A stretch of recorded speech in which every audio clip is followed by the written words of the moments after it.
Et bonjour à tous et à toutes et à tous. Bienvenue à ce live du mardi 30 septembre.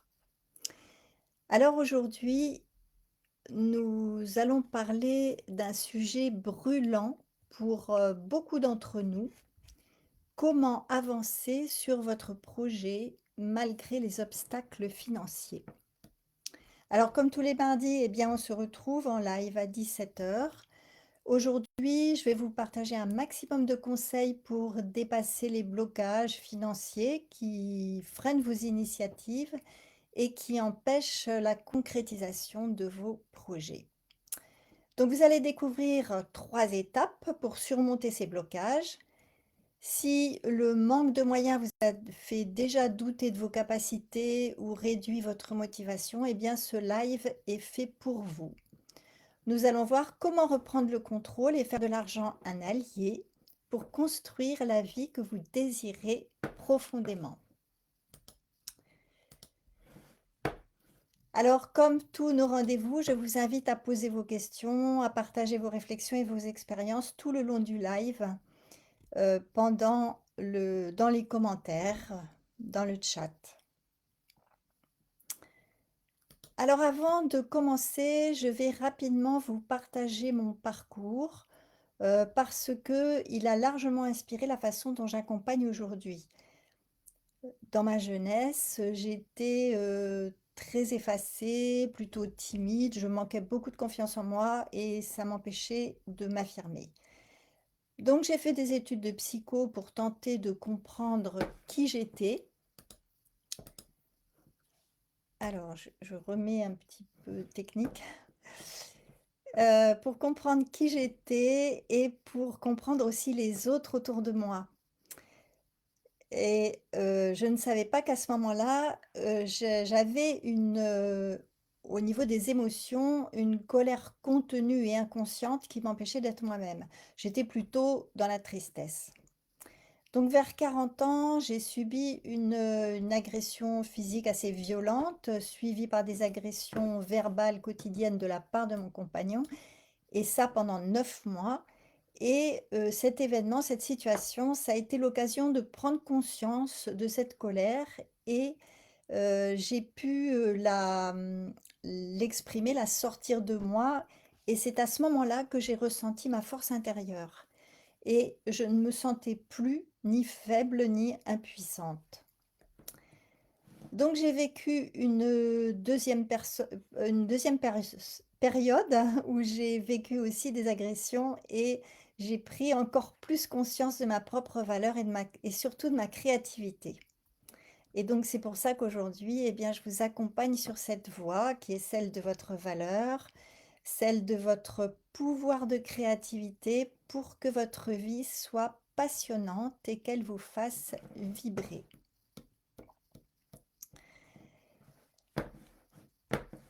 Alors, si vous êtes là en live, eh bien, n'hésitez pas à faire un petit coucou dans les commentaires. Si vous êtes en replay, vous pouvez aussi écrire dans les commentaires et je répondrai à vos partages, à vos questions. Donc, nous allons parler aujourd'hui de ce sujet brûlant pour beaucoup d'entre vous, qui est celui de manquer d'argent et de pouvoir créer sereinement votre projet. Parce que avoir un projet, c'est vraiment quelque chose de très important. C'est ça qui vous met en perspective, c'est ça qui vous motive et qui vous donne de l'énergie. Alors, beaucoup d'entre vous ressentent que la question de l'argent reste un point de blocage. Et cela malgré le travail que vous avez fait sur vous peut-être. Donc vous vous êtes sûrement déjà demandé pourquoi vous vous retrouvez dans une situation où le manque d'argent vous bloque. Pourquoi vous n'arrivez pas à concrétiser vos projets alors que vous avez peut-être tout fait pour évoluer.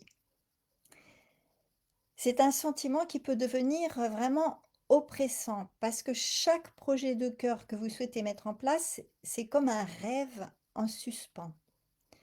Et ce manque de liberté financière, c'est une sorte de prison invisible. Vous avez peut-être très envie de concrétiser votre projet parce qu'il vous fait vibrer, mais il y a un manque d'argent qui vous arrête.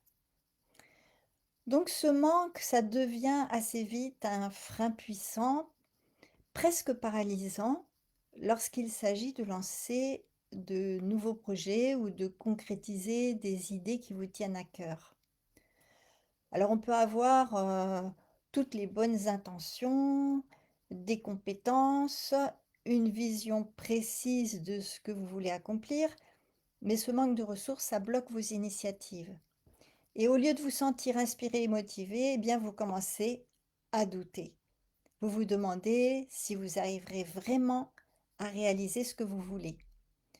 Et ce doute vous empêche de poser les actions nécessaires. Alors un problème important, c'est que ce manque de moyens devient une barrière mentale autant que matérielle. Et ça renforce une croyance comme mon projet est impossible à réaliser ou il n'est pas pour moi, je n'ai pas la capacité, etc. Donc vous finissez par réduire vos ambitions et par perdre votre motivation. Mais imaginez un peu ce qui pourrait changer si ce blocage financier n'était plus un obstacle. Ça serait la porte ouverte à l'action, à la création, à une motivation renouvelée pour avancer. Si cette situation ne change pas, eh bien vous allez vous auto-saboter. En vous dévalorisant, en écoutant vos peurs, eh bien vous empêchez de saisir des opportunités. Et ça renforce votre croyance que le succès n'est pas pour vous. Vous perdez de la confiance en vous en n'agissant pas, hein, bien sûr. Donc vous nourrissez la croyance que vous n'êtes pas capable d'accomplir ce que vous désirez vraiment. Et ça entame encore plus votre estime. Et vous allez avoir du mal à vous réaliser parce que à force de repousser vos projets, eh bien, vous vous éloignez de la vie que vous souhaitez profondément et ce sentiment de vide peut s'installer. Alors, c'est possible de changer quelque chose, on va voir comment. Et si vous le faites évoluer, eh bien, vous allez retrouver de la confiance en vous. Vous allez, croire davantage en votre potentiel et vous allez oser mettre en place votre projet de cœur, celui qui vous tient à cœur. Vous allez libérer votre potentiel créatif et vous vous sentez libre de puiser dans votre imaginaire, d'ouvrir des perspectives de vie. Et puis vous aurez de la sérénité face aux défis présentés par la vie. Une fois que vous avez identifié et libéré vos ressources intérieures, eh bien, les difficultés financières deviennent des obstacles surmontables. Alors, nous allons voir ensemble 3 étapes pour vous libérer des blocages concernant votre argent. La première étape, c'est sur le plan psychologique. Vous allez reconnaître votre propre valeur et vous donner l'autorisation d'avoir suffisamment d'argent. Parce qu'il y a une question d'autorisation, de je me donne la permission de. Donc ce premier obstacle, il n'est pas extérieur, il est intérieur. Et ça, c'est le plus important. Vous pourriez penser par exemple que vous ne méritez pas d'avoir de l'argent ou que vous ne vous autorisez pas à en recevoir. Et il se peut très bien que des éléments inconscients motivent cet interdit. Alors je vous donne un exemple qui me concerne. J'ai compris que ma mère avait dû sacrifier son travail lorsqu'elle s'est mariée. C'est-à-dire qu'avant de se marier, elle avait un travail de responsable, elle manageait une équipe et elle se débrouillait très bien, elle était vraiment faite pour ça. Mais du jour où elle s'est mariée, elle ne pouvait pas, elle n'avait pas le droit à cette époque-là, de travailler et donc elle n'avait plus d'argent à elle et ça a pu renforcer des mécanismes chez elle, forcément de dévalorisation.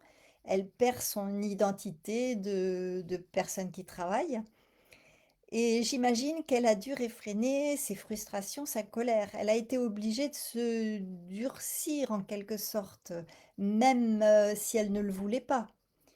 Et moi-même, dans mon enfance, j'ai été dans ce bain émotionnel. Du coup, inconsciemment, je ne me donne pas la permission d'être prospère, je vais dire. Il y a une petite voix subtile qui me dit: «Ne recherche pas l'argent». Je sais pas comment vous dire, je le sens, mais c'est assez subtil. Comme si l'argent n'était pas quelque chose d'élevé spirituellement. Je n'aime pas beaucoup m'intéresser, par exemple, à ce qu'on appelle l'éducation financière et j'ai donc ce besoin de me donner à moi-même cette autorisation de recevoir de l'argent. C'est comme s'il y avait une sorte de loyauté vis-à-vis de ma mère et pour ça, je peux écouter ce qui se passe dans mon corps lorsque je pense que j'ai le droit de recevoir tout l'argent dont j'ai besoin et plus encore. Donc en voyant ce qui se passe en moi, je vais pouvoir évoluer à partir de pour ça. Bien sûr, si vous ne vous donnez pas cette permission, cette autorisation, vous allez inconsciemment ou subconsciemment vous couper des possibilités qui s'offrent à vous. Donc tout ça, ça passe par un travail intérieur. Donc changez vos croyances limitantes sur l'argent. Observez les phrases que vous vous dites, heu, plus ou moins fort: «Je n'ai pas le droit», «Je ne suis pas capable» et cetera et les remplacez-les par des affirmations positives: «J'ai le droit de réussir», «Je mérite de recevoir» et cetera. Donc se donner l'autorisation d'avoir suffisamment d'argent, ce n'est pas être cupide, c'est simplement reconnaître que votre projet a besoin d'énergie pour naître et que l'argent, eh bien, c'est une énergie qui circule et qui soutient vos actions. Vous avez besoin aussi de reconnaître votre vraie valeur et de sortir absolument de des mécanismes de dévalorisation. Alors, c'est d'abord vous accorder le droit de croire en vos qualités et en vos capacités. C'est comprendre que vous êtes une ressource précieuse, que vous avez des compétences qui sont uniques, que vous avez un parcours qui est particulier, et vous avez quelque chose que vous êtes seul à pouvoir apporter au monde. Nous sommes tous différents, donc vous avez quelque chose de précis à apporter. Sans cette reconnaissance de votre propre lumière, vous risquez de passer à côté des opportunités qui vont se présenter à vous, simplement parce que vous ne vous sentez pas à la hauteur ou pas assez. Et souvent même quand on est dans un état d'anxiété, un état de survie et cetera, et beh, ces opportunités, elles vont pas venir à vous. Donc, vous avez vraiment besoin de sortir de cette autodévalorisation si elle est là, parce qu'elle vous maintient dans une posture de retenue. Et donc ça freine le potentiel d'abondance qui pourrait être à votre portée. Donc allez voir aussi vos croyances.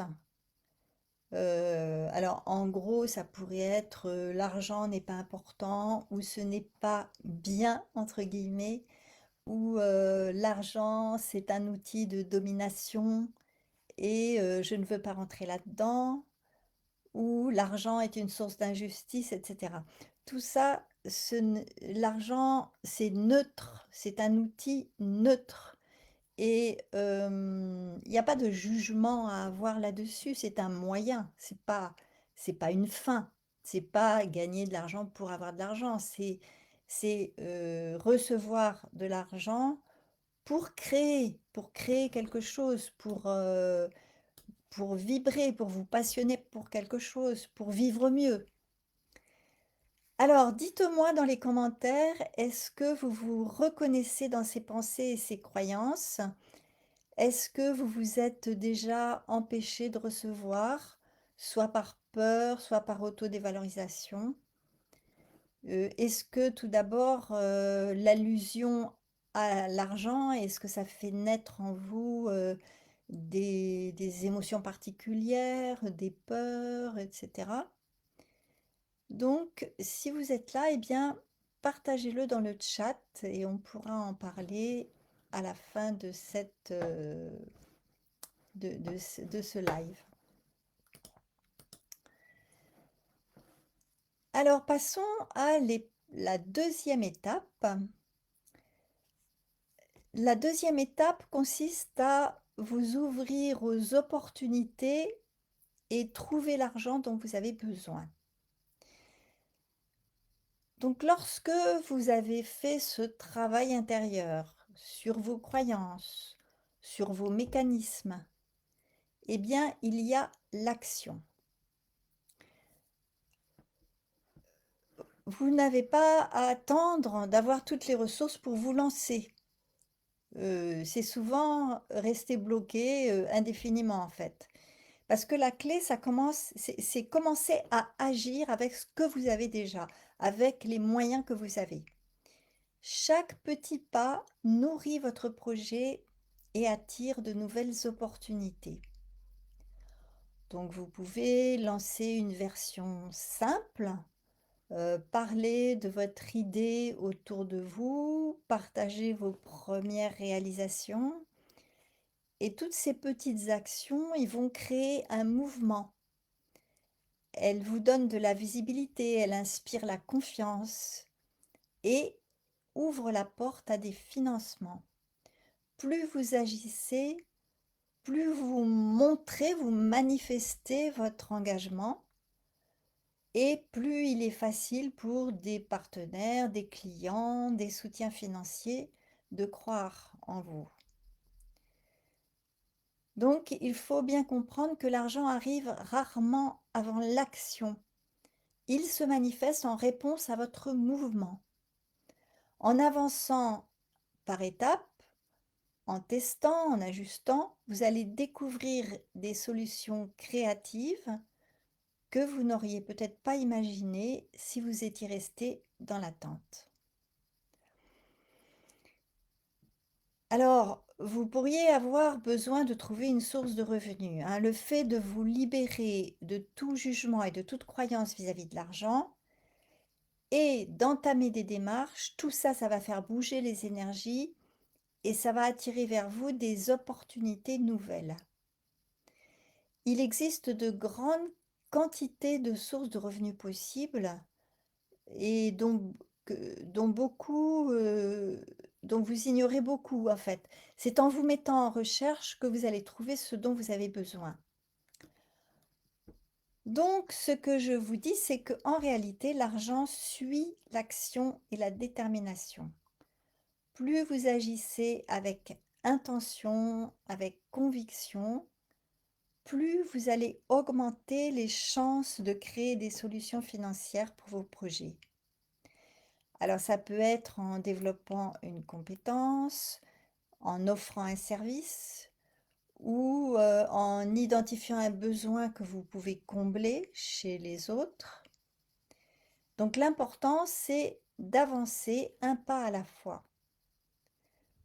Alors les croyances paralysantes, c'est à ce niveau-là, ça peut être: «Je dois attendre d'avoir assez d'argent avant de commencer». Eh bien, nous avons vu que non.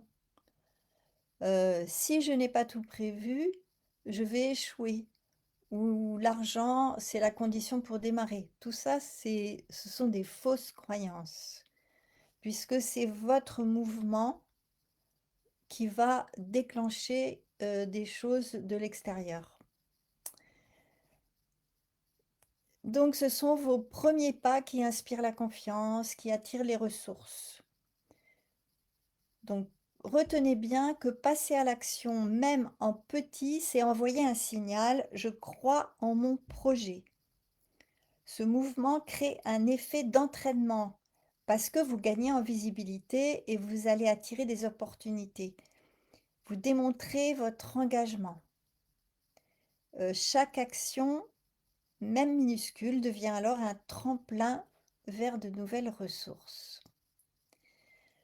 Alors dites-moi, quelle est la première action que vous pourriez entreprendre pour vous rapprocher de vos objectifs financiers? Quelle petite étape vous pourriez franchir cette semaine pour avancer vers votre projet? Donc nous avons vu qu'il y avait d'abord un travail intérieur pour essayer d'identifier les blocages, les croyances que vous pouvez avoir sur l'argent. Ensuite, que l'action des petites actions sont importantes pour mettre en route l'énergie. Et voyons maintenant la 3e étape qui est aussi, importante, c'est oser demander de l'aide et activer les leviers de soutien.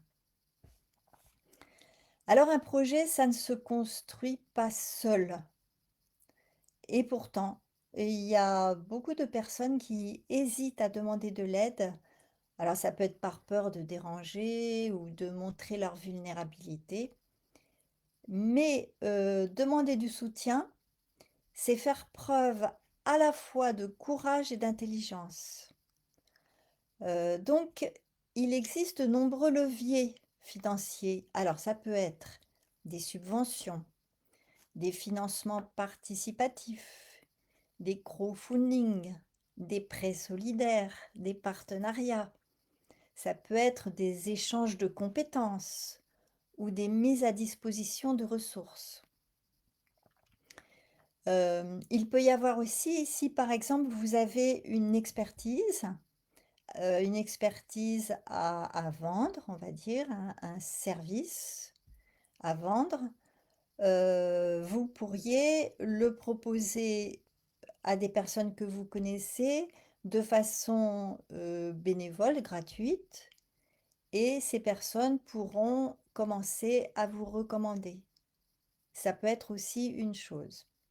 Mais dans le cas où vous avez un service à vendre, bien sûr. Alors parfois, l'aide ne prend pas la forme, d'argent direct, mais elle peut prendre ça peut être du temps, ça peut être des conseils que vous recevez ou des ressources, qu'on vous partage. Oser demander, c'est élargir votre réseau, attirer des personnes qui sont prêtes à vous soutenir parce qu'elles croient en votre projet. Et en activant tous ces leviers, eh bien, vous ne vous déchargez pas de vos responsabilités, mais vous multipliez vos chances de réussite. Votre projet n'est pas seulement le vôtre, il peut devenir une aventure un peu collective, portée par l'énergie des personnes qui vous accompagnent. Alors, bien sûr, vous avez encore des croyances qui peuvent vous freiner, hein. C'est, «Je dois réussir seul», heu, donc non. «Demander, c'est déranger», non. «Les autres vont penser que je suis incapable», pas du tout. «Il n'y a pas d'aide pour des gens comme moi», bah, ça, c'est une preuve de dévalorisation, par exemple. Alors, c'est important de communiquer, de rencontrer des personnes heu, pour, hem, pour nourrir ce projet. Les projets les plus solides sont ceux qui savent mobiliser des soutiens. Oser demander, ce n'est pas montrer une faiblesse, c'est manifester au contraire une détermination.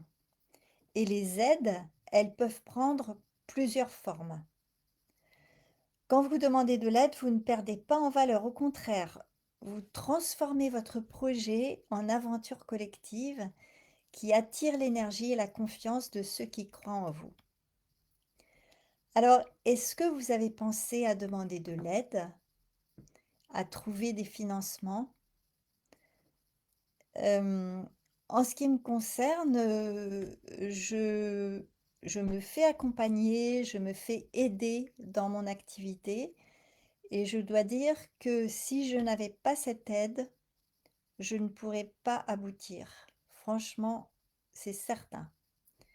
Donc, comprenez bien que on a tous besoin de demander de l'aide, d'une façon ou d'une autre, hein, et ça peut prendre 36 000 formes d'aide. Alors, récapitulons ces 3 étapes. La première, la plus importante, c'est un travail intérieur. Un travail intérieur pour vous ouvrir, pour accepter de recevoir, pour modifier vos croyances, pour reconnaître peut-être, un blocage transgénérationnel. Il y a beaucoup de choses à faire et pour ça, vous pouvez très bien aussi vous faire accompagner. Parce que, souvent on ne voit pas les choses, seul. Quand c'est toujours pareil, quand on est seul, on a beaucoup de mal à même à faire ce travail intérieur, je dirais. La deuxième étape, c'est de passer à l'action, même si vous n'avez pas toutes les ressources financières nécessaires. Pourquoi? Parce que l'action va déclencher un mouvement, qui vont déclencher de l'énergie et qui vont, favoriser des opportunités qui viennent à vous. Et la troisième étape, enfin qui peut être aussi, dans la deuxième, hein, c'est oser demander de l'aide et c'est, activer aussi des leviers de soutien. Donc c'est la qualité de votre énergie qui compte. Votre valorisation au niveau mental, la valeur que vous vous donnez, votre motivation au niveau émotionnel et votre détermination sur le plan physique, sur le plan de l'action. Alors, est-ce que vous êtes prêt à libérer votre pouvoir de création? Donc, si vous êtes en direct, eh bien, allez mettre des commentaires, poser des questions, partager vos expériences. Si vous êtes en replay, faites pareil. Je pourrais vous répondre. Alors là, aujourd'hui, je ne vois personne en live, donc eh bien, je vais terminer ce live pour aujourd'hui. Ça ne vous empêche pas de poser des questions ou de participer en replay.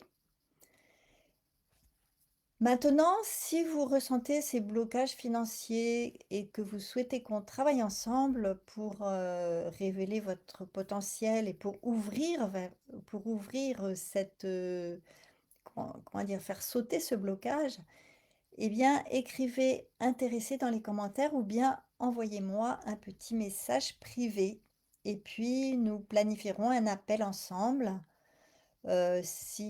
pour voir si je peux vous aider à dépasser vos blocages et concrétiser vos projets. Je vous expliquerai comment mon programme peut vous aider. Donc, merci de m'avoir écouté jusque-là. La semaine prochaine, nous aborderons un autre thème, un thème qui vous préoccupe. Et, et puis, je vous dis donc à la semaine prochaine, mardi prochain à 17 h pour un nouveau live.